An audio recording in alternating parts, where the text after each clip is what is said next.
Olá, meus prezados, quem vos cumprimenta nesta hora é o vosso irmão em Cristo, Pastor Célio. Gostaria que você se inscrevesse no nosso canal e também, se puder, deixar aí o seu gostei. Nós queremos nesta manhã meditar com você sobre uma passagem bíblica que está em Juízes capítulo 10, onde nós vemos o povo de Israel clamando ao Senhor, porque eles estavam vivendo sobre a opressão dos filisteus e dos amonitas. Parecia que essa situação de servir a Deus, desviar e ser oprimido, aqui no livro dos Juízes, era sempre recorrente, sempre acontecia. E dessa vez, nós vamos ver Israel clamando ao Senhor por causa desta situação. Eles haviam, depois de Jair ter liderado como juiz a nação de Israel e ter julgado Israel por 22 anos, eles novamente se desviam e vêm os filisteus e os amonitas e começam a oprimir a Israel, mais a tribo de Judá, de Benjamim e de Efraim. E eles começam a ser oprimidos, eles clamam ao Senhor para que Deus os livre, mas Deus diz: não vou livrar vocês. Não vou livrar vocês, porque eu já tenho livrado vocês de muitos povos, de muitas opressões, mas vocês sempre voltam-se para servir aos deuses destas nações. Quero que vocês agora vão e clamem a este Deus que vocês estão servindo, e que ele livre vocês desta situação. Prezados, quando nós ouvimos falar de pessoas dizendo: busque a Deus em oração e Deus vai te responder. Busque a Deus porque Deus vai curar a sua enfermidade. Busque a Deus porque Deus vai abrir a porta. Deus vai resolver o problema. Deus vai fazer quando você buscar ao Senhor. Mas aqui Deus está dizendo: não. O povo de Israel estava orando ao Senhor e Deus estava dizendo que não ia responder, que não ia livrá-los. Por quê? Porque eles haviam abandonado a Deus. Só que aconteceu uma coisa interessante aqui nesse texto. Eles tomaram uma atitude diante da resposta de Deus, da resposta negativa de Deus. A Bíblia diz que eles confessaram a Deus. Eles disseram: pecamos, Senhor, contra o Senhor. Nós transgredimos a tua palavra e nós te rogamos que nos perdoe. Esta foi a primeira atitude que o povo de Israel tomou. Confessou o pecado. Mas logo em seguida, ao confessar o pecado, a Bíblia diz que eles tiraram os deuses, tiraram as imagens de escultura, tiraram os deuses que eles estavam servindo, que na verdade não eram deuses, mas eram apenas imagens de escultura que não tinha poder algum.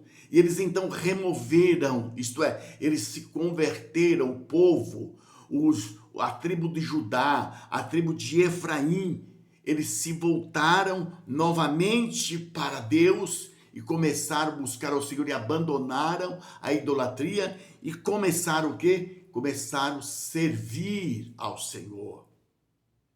E a Bíblia diz, meus prezados, que Deus moveu-se de compaixão por Israel.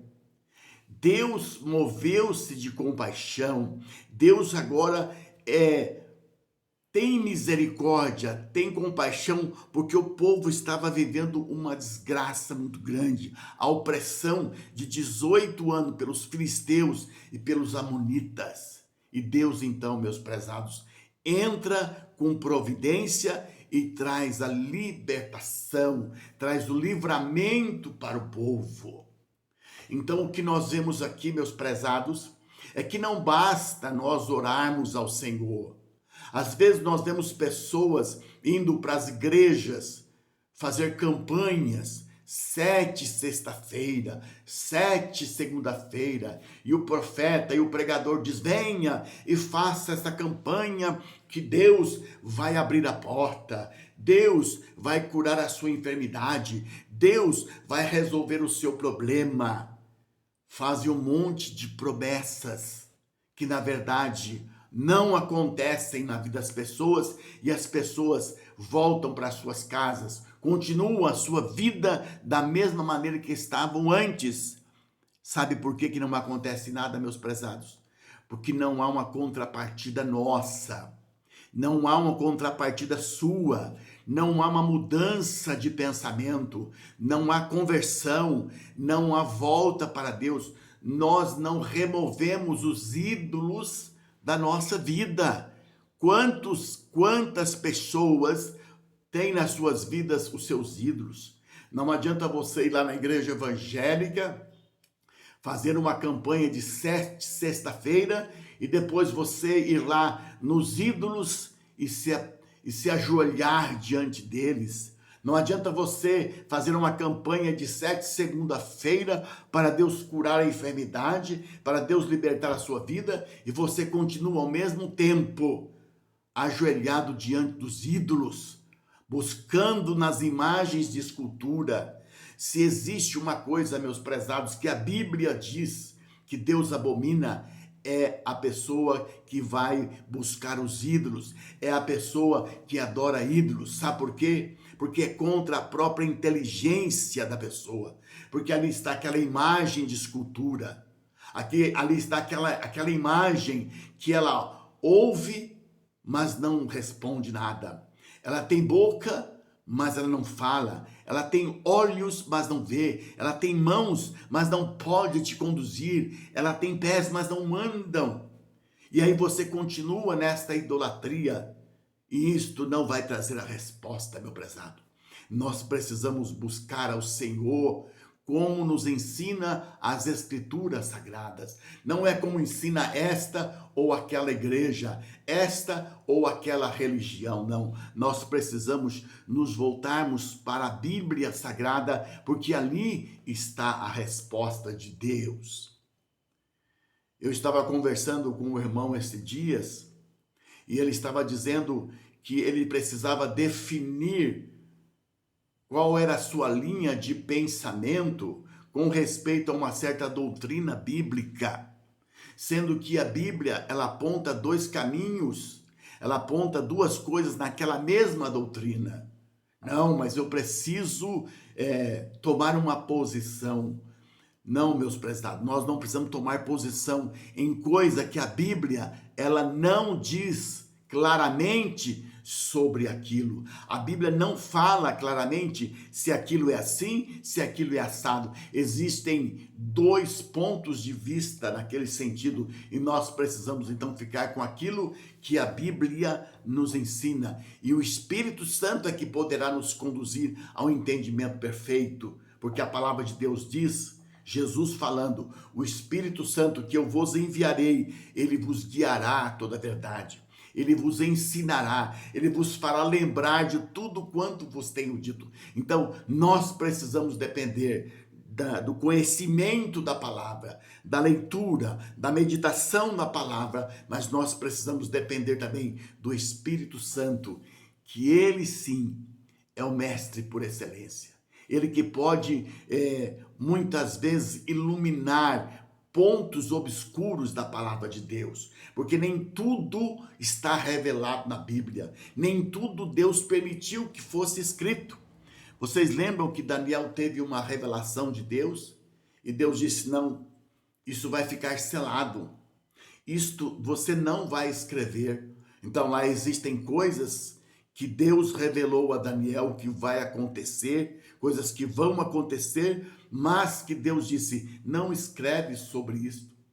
A Bíblia diz que quando João estava na ilha de Patmos, escrevendo as coisas que o Senhor estava lhe revelando, existiu uma coisa que Deus disse, não, isso você não vai escrever.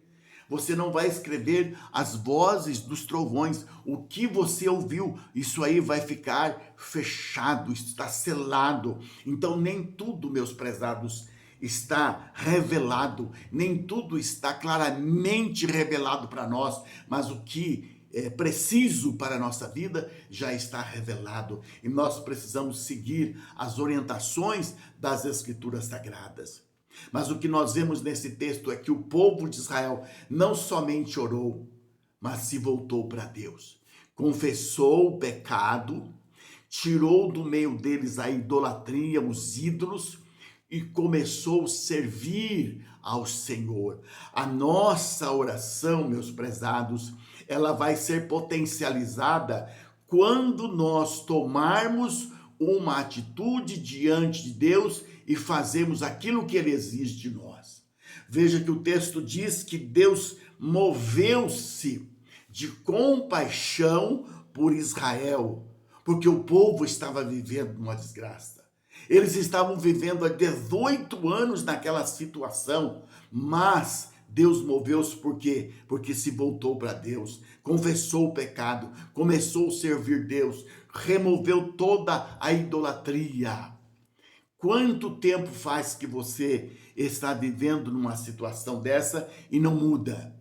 Por quantos anos você está orando ao Senhor e a situação não muda?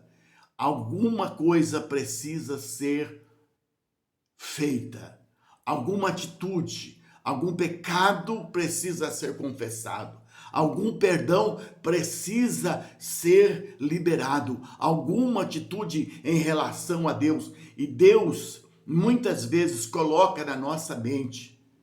Quando nós estamos orando, o Espírito Santo coloca na nossa mente, mostrando para nós que aquela é a atitude. E isto vai acontecer várias e várias vezes.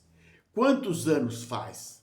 Israel estava oprimido há 18 anos, mas ele tomou uma atitude, se arrependeu, voltou-se para Deus. E eu quero convidar você, meu prezado, a voltar-se para Deus.